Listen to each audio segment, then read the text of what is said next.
Underground radio. What does it mean to be underground? It means you gotta be free to be underground. Yo, you got your own key when you're underground. If you're listening to me, yo, you underground. Good evening, everyone. Welcome to, you guessed it, Underground Radio C. However, not always Underground Radio C. This is Connected W Cari. So here, Saturday evenings, as you guys know, we are season 10, getting closer to the end of season 10. Yes, I keep saying that. However, I just have guest after guest after guest, and I love it absolutely so much. So season 10 will be going probably until the end of July, most likely. So, and then I'll announce when season 11 kind of happens. But for now, welcome to JessTV, Jess FM, Underground Radio C. We're also streaming through the Underground Radio C Facebook page. Yes, I finally got it up and active. Hooray! So those of you who are watching, if you can subscribe and like, that would be awesome.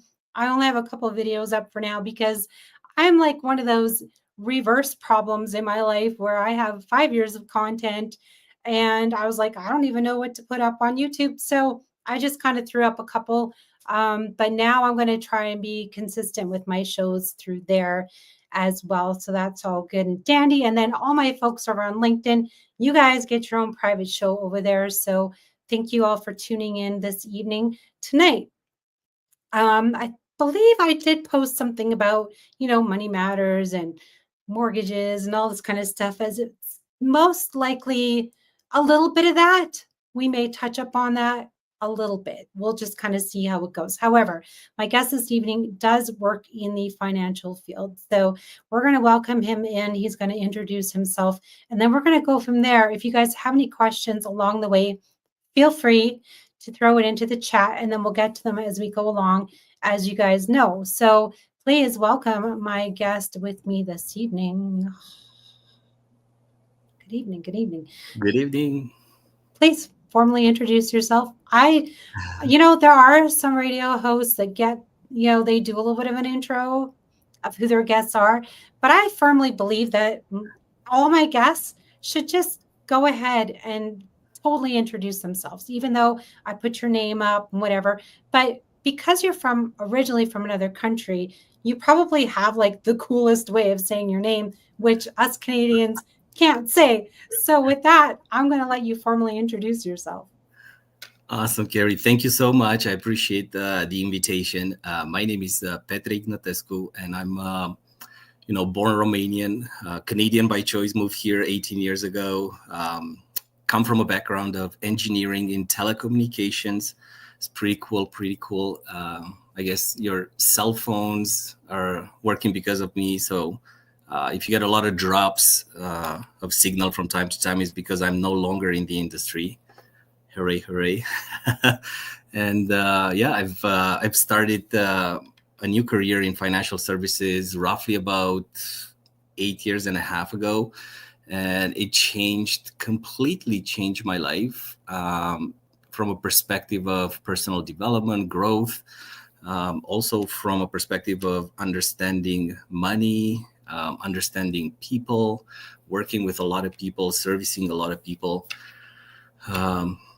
And I feel that I want to set a little bit of expectations for tonight, in a sense where I hope I'm not coming from a place that I'm there. I'm coming from a place that I'm working towards it myself, and I'm learning along the way. And tonight is just a session where I would love to share some of the things I've discovered and I learned about when it comes to the money game. Should I go ahead, Cari, or are we? Are we still doing this thing? Sure. Well, it's so funny because I tell my guests, I'm like, I'm gonna put you solo screen, and I'm like, I'm not running away. I'm just in the background. I like to have my guests take the whole screen and be able to share what they have to share. But yeah, please, we'll go into just a little bit about the whole financial aspect of a little bit about what you do on that end. And then we can go into, we'll go into the things that you sort of learned that you do want to share with the audience that you really truly think is important in the financial world that, maybe we didn't learn growing up. I know by all means, we don't learn a lot about finances, even just in school, right? So these are the things that through radio shows, YouTube things, and everything else that you're scrolling through Instagram, whatever, and you may see a clip about financial stuff. That's sort of how we're learning these days. However, it's nice to have on somebody that's truly in it, who can come on and go, hey, maybe it's distorted through the social media. This is what I see, and this is how we can do better on certain aspects. So we're going to go back, rewind that a little bit, and then go into again, just sort of your role, what you've sort of seen through your role, and then we'll go into what you want to share. Sound good? Sounds good. Absolutely. Okay, perfect. In my role as an independent broker in finance, my job is to sit down with as many families as I can and kind of look at their situation, understand where they are, have a conversation about the direction they want to go, what goals people have, and kind of come back. And because I'm an engineer, I like to back engineer plans to figure out how can I support them on their path to make their dreams and goals come true. And what I found out is, just like you said, there's a lot of lack of education.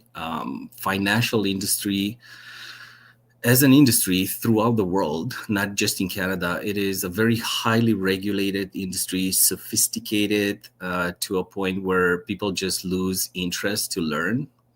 A lot of things are not, most things actually are not taught in school. And people kind of fall into this situation where they come out of an institution with a bunch of papers they signed and they have no idea what they got themselves in. Yeah. And it's one of those things. So I love the fact that through what I do, I get to educate first. And I love the fact that I can see now more than ever financial education being properly introduced into schools, universities. Our company, we teach extra curriculum in universities throughout Alberta and BC, and help students and like the education of money, it's important. Yeah, it is. When you said, I just had to kind of bring this up when you were like, oh, people don't often know the underlying, maybe a mortgage, and there's like the fine print, as you said.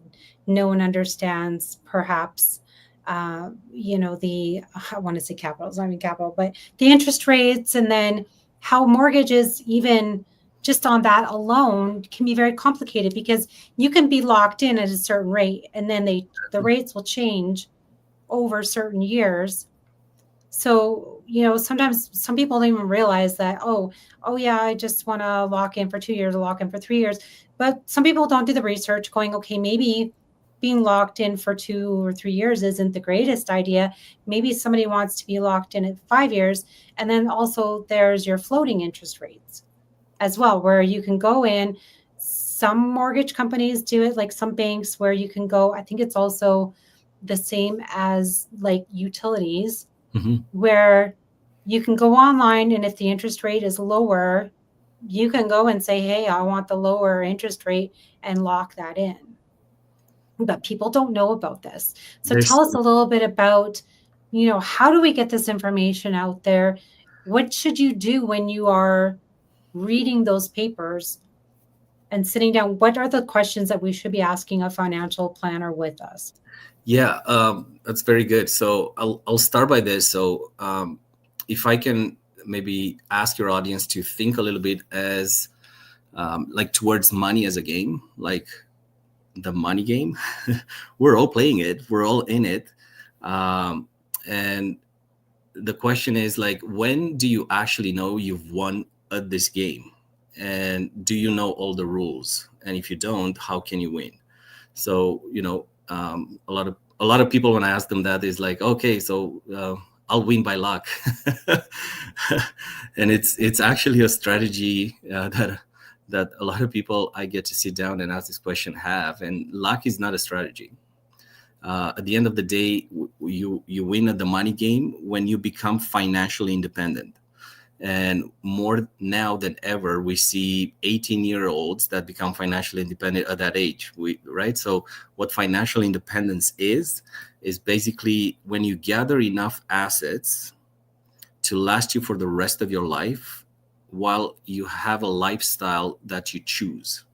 So when you hit that spot in your life, you can say, from now on, I'm financially independent. And gathering assets could be, material assets, liquid assets, and intellectual assets.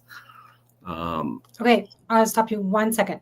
How do we know we're the financial independent? How do we know? Like you said, you reach an age.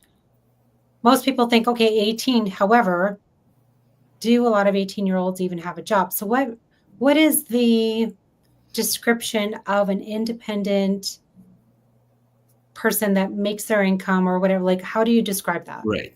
So when I sit down with people, I ask questions. So at what age would you realistically want to retire? And let's put in like an optimistic age as well.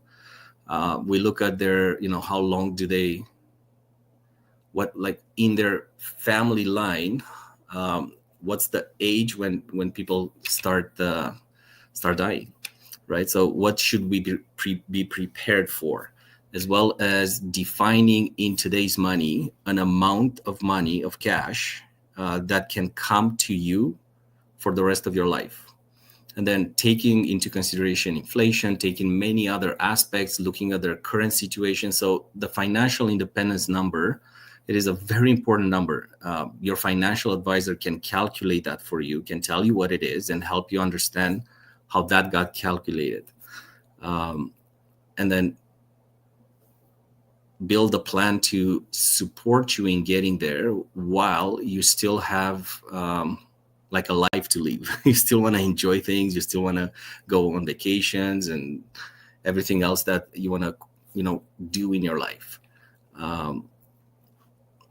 One of the, let's say, for me, the most important rule of the financial game is that you will never win at this game by yourself. So this can mean different things, maybe to different people. However, what I have in mind when I say this is whoever you associate yourself with, for example, your financial advisor, for example, your accountant, for example, your lawyer, in some directions. Think of it as a stool. As long as you have all the right legs and their stability, right? Like you need all these professionals in your life. And I can speak from like a financial advisor perspective. My advice to everybody I get to sit down with is choose your person based on their passion for what they do and based on feeling that they have your best interests at heart. Just like you choose your doctor, just like you choose maybe your accountant or a person that you put a lot of trust in. Mm-hmm. Choose the same for your financial advisor. And there's like 3 classes of financial advisors. Okay. Take us through those 3. And then maybe just sort of go on to as well the fact of how to choose. Like you said, they have your best interest in heart, whatever. Maybe what are 3 questions that we can ask a financial advisor to see if they're a right fit as well? Yeah, just identifying like which class do they belong. I think it's important. So one of the classes is, there's financial advisors that are employed. So no matter what they do for you and how they do it, they get paid the same. There's also financial advisors that are only commission based. So when you work with an advisor like this, a lot of times what they suggest is stuff that pays them well. It doesn't necessarily mean that it is in your best interest. And then there's the last class, which is fiduciary responsible financial advisors. So what that means is an advisor like that has to manage your portfolio, your financial situation in such a way that it has to be proven to the government that it's in your best interest. They cannot do whatever they want, and they're also personally responsible for what they do, meaning they don't hide behind a corporation or a company.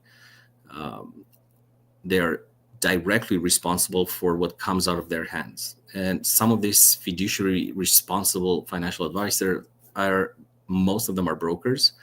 And here there's two classes, independent and codependent. So codependent means the company they work with manufactures financial products. So when that happens, what comes out of their hands, it's something their company produced. And then there's fully independent fiduciary financial advisors, which means this group of financial advisors, they do not manufacture product, they distribute. So those are the independent brokers in finance.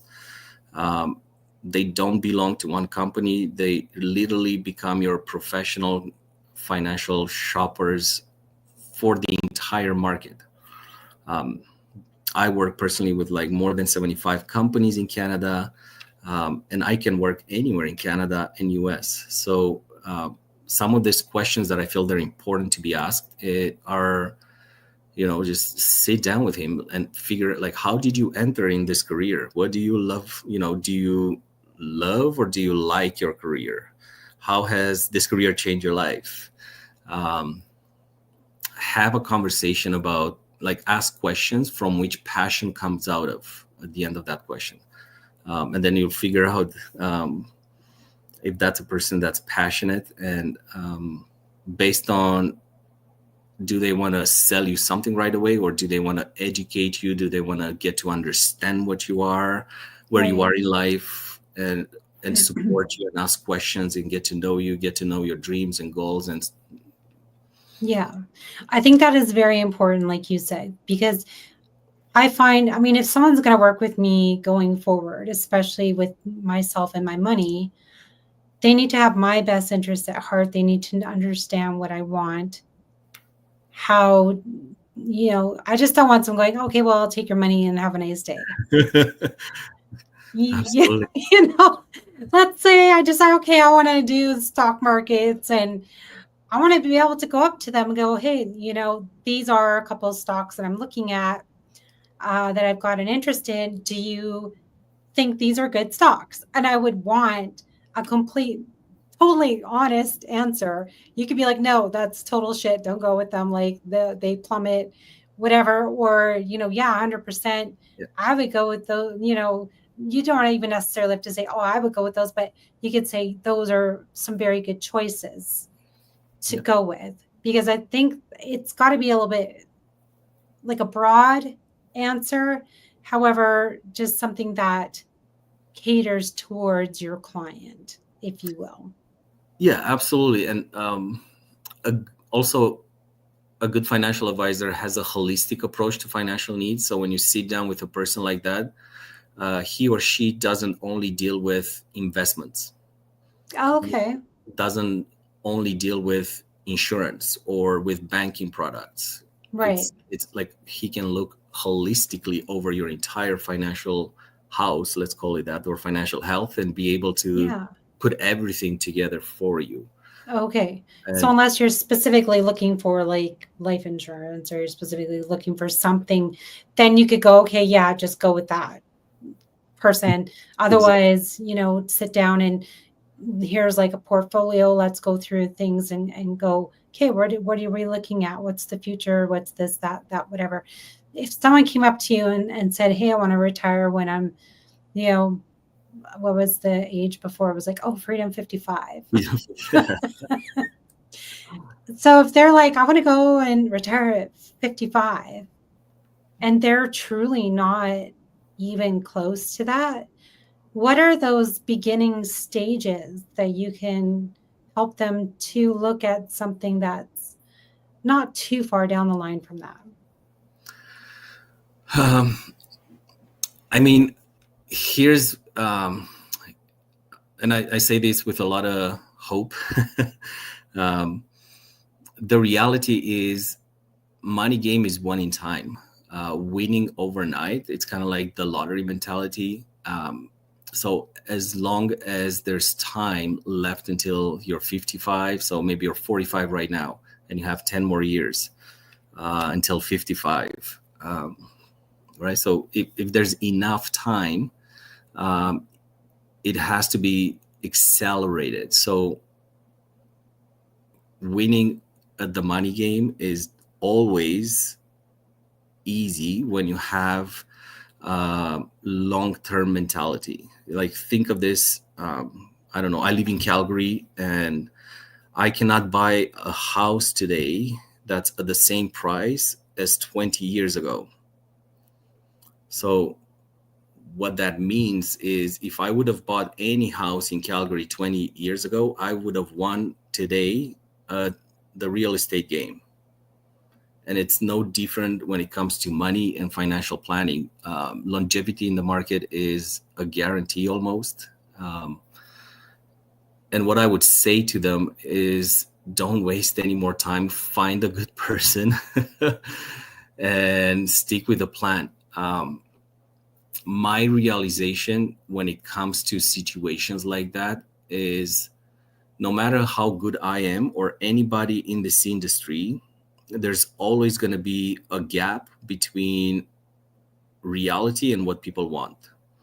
At the end of the day, what I personally find to be more closer to the truth is, when I sit down with families, even though I'm good and I really support them and I take them a lot further than they could have went on their own, most families these days, they need more money. They need to create more money. And that's the the reality of today's. And if you want me to speak a little bit about that, I can. Yeah, absolutely. I was just going to say, how can somebody do that, when they're, I only have one job, and this is, the outcome of what the one job is doing for me. So what are some of your tidbits on that? For sure, go into that. Absolutely. I love the book wrote by Robert Kiyosaki, Rich Dad Poor Dad. He also wrote another book, and in that book he shows the 4 quadrants of income. So there's 4 ways money can be generated, and the first one is employment, right? So you literally either sell time for money or you sell services for a fee. And then there's the self-employment. So self-employment, it is, again, income generated just with 2 hands. However, you have control over it for the most part, as long as you're contracted or you have work. But you can generate work for you. You can put yourself in a position where work is generated on a daily basis. However, it is only an active way of earning, meaning you do something, you get something. Employment is the same, and it can be easily lost. So those are 2 of the ways. The other 2 is business ownership. So business ownership is when it's also an intellectual asset, where you build a corporation, an organization that works without you. So in that instance, there's more hands involved in your income, right? So you look at how many types of corporations are like corporate world. In the corporate world, there's like the corporation, there's like nonprofit, there's even franchises, there's multi-level marketing companies, there's all sorts of different types of companies. So they all work with multiple hands. Everything that involves multiple hands, it is much stronger. And this is, one of the reasons why, when I say the most important rule in the money game is, you cannot win by yourself. So if your income is generated just from 2 hands, especially if it's employment income, it can be easily lost. And there's not much one person can do to keep it in that instance. So it's just the chasing. What's the next income? What's the next position? And then the last one is investors. So once you build the business, that works without you. In the business world, we say, 11 streams of income is what's required for you to be bulletproof no matter what, financially independent. So those are kind of 4 different ways of earning an income. And it's super important. And I'll end with this, to understand. We've heard that cash is king. Cash is not king. Okay. Cash flow is king. Oh, there we go. Right. So cash flow is king because a king builds what? A kingdom. A kingdom. Your network. Right. I mean, am I there? Right. So how big castles, your village, an army. What I mean. There you go. Yeah. So what I would say, find additional streams of income, right? So find, like, if you have a main job, like, do your best to create a business. Do your best to create like money from your passion. Not all employees can be business owners, and they shouldn't. And not all business owners should be business owners. That's why a lot of businesses, they don't end up succeeding, because there's so much.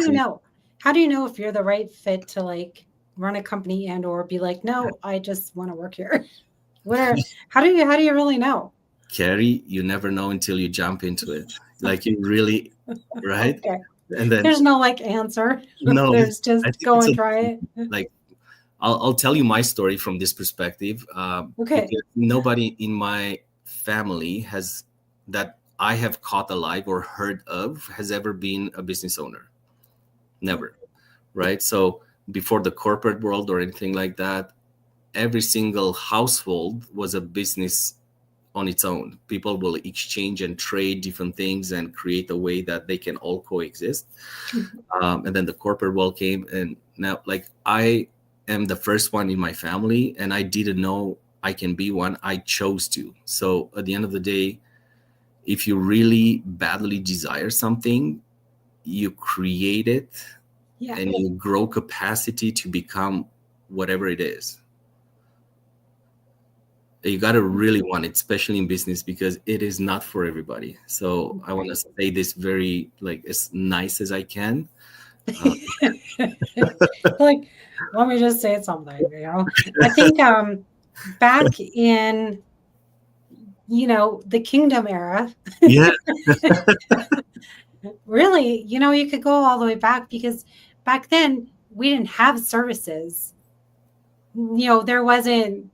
Well, maybe there was like the carpenter, there was one farrier, there was one like correct. Iron, what do you call those, blacksmiths? There's only like one, like everything back in the day. So then it's like, okay, now we realize that we need more companies. So even back then, maybe there were actually quite a bit of companies built that didn't even realize that they were companies. Business, yeah, that's something interesting. Yeah. So nowadays it's kind of like, well, we're not little tiny strips of villages that there's like 5-10 people in a village, and there's everyone's got an employment. So that's interesting to think about, and how it's changed over the years, right? Like, it's just totally incredible. However, so now there is the fluctuation of supply and demand as well. So we can kind of that's one thing to look at, especially if you're going into building a company, for sure. And then, I mean, this is a whole nother episode, definitely, but but those are things you can totally look at, right? So, but what is it going to generate for you as an owner? Is it going to be lucrative, right? Those are the questions I think you really need to look at, if you're going into that. And I think that's how you may know if you are wanting to be a business owner, or if you perhaps have that mindset of one. Because then it's like, okay, well, it's not like, oh, I just want to make hockey sticks because I love them so much. But it's like these in-depth questions of, what are they made from, and how flex, what are the flex of these, and where can I sell them, and who can I sell them to, when you have a passion for them and whatever, and you have like this business plan inside your head to go forward. So I think maybe those are some signs of a business owner going, yeah, I really truly want to go into that. So even with a financial advisor, yeah, I can talk for an hour about business. I just absolutely love this concept of business, and you're right. You're right. So, but yeah, with a financial advisor, definitely, I think it's very important to ask those questions and see, are they even thinking that way too? How do they love their business of being a financial advisor? Like you said, do they have that passion? Do they have your money at heart? Or are they just like, I don't like the quick salespeople. To me, that really bothers me. And I find that it's you can just sort of tell the money hungry people, and I'm just like, maybe I need a couple days to think about this, and if they bother me between that period, I'm just like, the hell no. don't talk to me, don't whatever. As much as I love LinkedIn, sometimes I've added people on there and then they're right into my DMs asking, if maybe they're in like their content creation or something, and then they right in my inbox and, do you want us to plan this and this? It's like, I do it myself. Like, no. Like, don't bug me. And then it's like, well, do you and I'm like, and so I need a financial advisor that's going to sit down with me and listen to my needs and go, okay, and have that open honesty about it, because I don't like the sales pitch. Although it's got to be a gentle pitch or something. What's also super important is like that person should be available for at least once or maybe twice a year to review your whole financial plan. Yeah.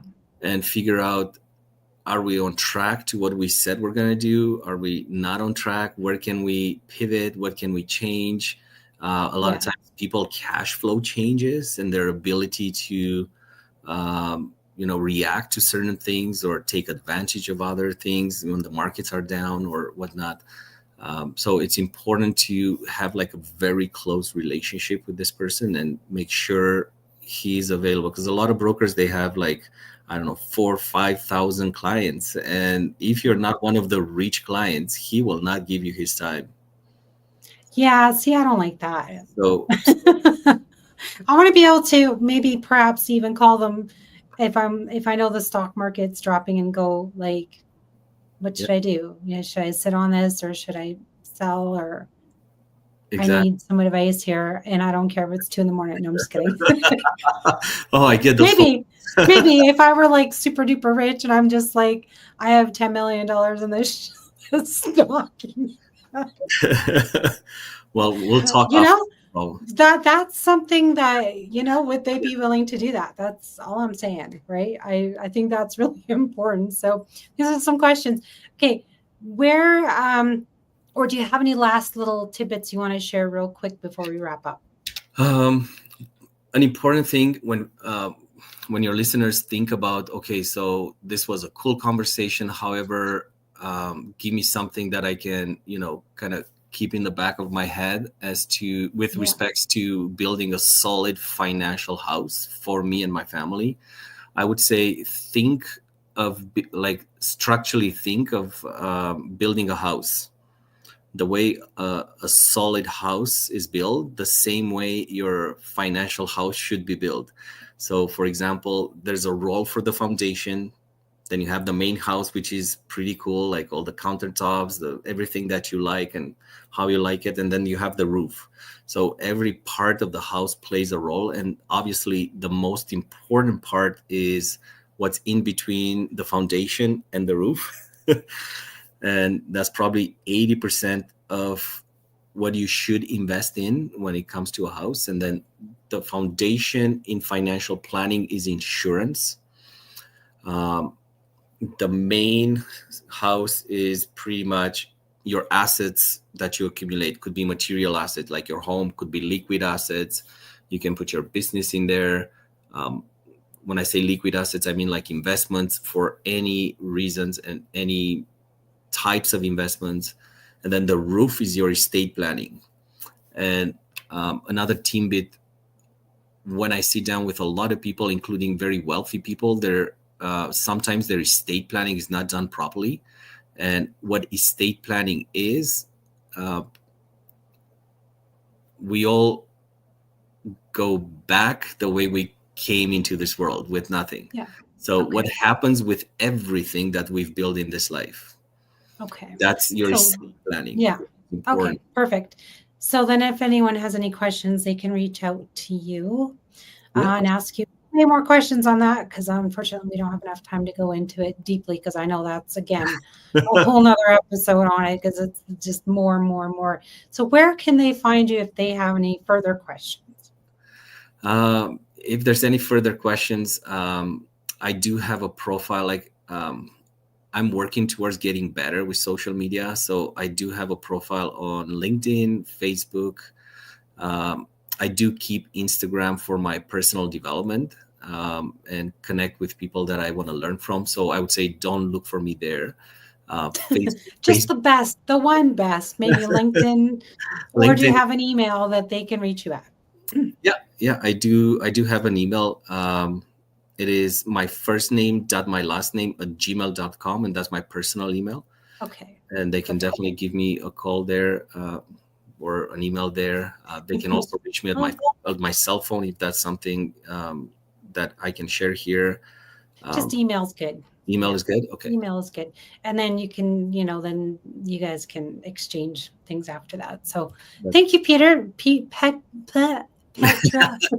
See, I want to say Peter, and it's not even like pronounced that way. So there we go. That's why I was like, you can. Perfect. Thank you so much for coming on this evening. I appreciate your time and your financial help and your knowledge and everything. We appreciate that so very much. Just enjoy your weekend. You as well, and stay blessed. Nice talking. Thank you. You bet. Well, there we go. Another episode of Connected with Cari here in the books. Beginning of June. Not many episodes left here in season 10. So make sure you guys tune in every week here on Connected with Cari on JessTV, JessFM, Underground Radio. See, we're also live through Meta TV, RokuTV 101, also the Underground Radio, see YouTube. Please go like, subscribe there, and to all of our channels as well.